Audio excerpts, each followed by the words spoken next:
Nesta hora, simplesmente, olha, Senhor, esse aqui, muda a minha vida como tu mudaste a vida de Zaqueu. Aleluia. Vamos declarar o Senhor nesta canção. Eu me humilharei, teu nome gritarei, como criança eu serei. Mas olha pra mim, tuas vestes tocarei, na figueira subirei, aos teus pés eu chorarei. Mas olha pra mim, eu me humilharei, teu nome gritarei, como criança eu serei.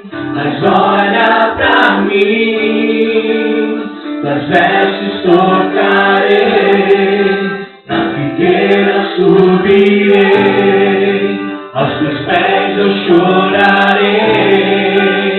Mas olha pra mim, olha pra mim, Senhor, olha pra mim. Chama teu som, Senhor, e peça. Olha pra mim. Pois eu preciso do teu olhar. Olha pra mim. Olha pra mim, Senhor. Olha pra mim. Eu preciso do teu olhar. Olha pra mim. Pois eu preciso do teu olhar. Então faça o que for preciso. Oh, adore esse Deus.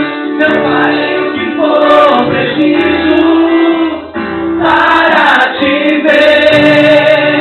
Pois não posso deixar que sigas sem me perceber. Não importa a multidão, só eu sei do que eu preciso. E eu preciso do teu olhar, do teu olhar, do teu olhar.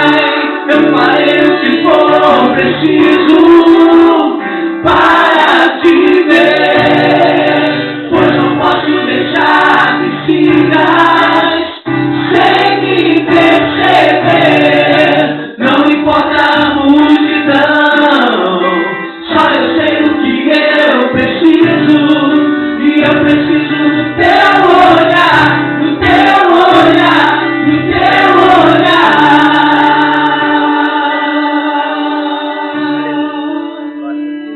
Levanta o Senhor para o seu lado. Levanta ele, Cristo. Eu quero que você ore minutos e horas. Simplesmente faça uma oração simples, pedindo para que o Senhor olhe pela vida dele, para que o Senhor alcance na sua família, na sua casa, no seu trabalho, no seu ministério. Peça simplesmente ao seu Senhor, nós queremos chamar a tua atenção. Eis aqui a tua serva, eis aqui o teu servo, eis aqui esta casa, Senhor. E em nome de Jesus, Pai, tu conheces e tu sondas cada coração que está aqui nesse lugar. Tu conheces o nosso levantar, o nosso deitar. Tu conheces tudo, Senhor. Oh, nós pedimos simplesmente para olhar, ó Pai. Eu sei que o Senhor vai olhar. Mas queremos nesse lugar chamar a atenção do Senhor, para que o Senhor realmente impacte vidas nesse lugar e transforme pelo poder do teu Espírito Santo. Em nome de Jesus, sobre esta casa, essas pessoas maravilhosas que abriram a porta de sua casa, Senhor, olha também para elas, em nome de Jesus. Eu farei o que for preciso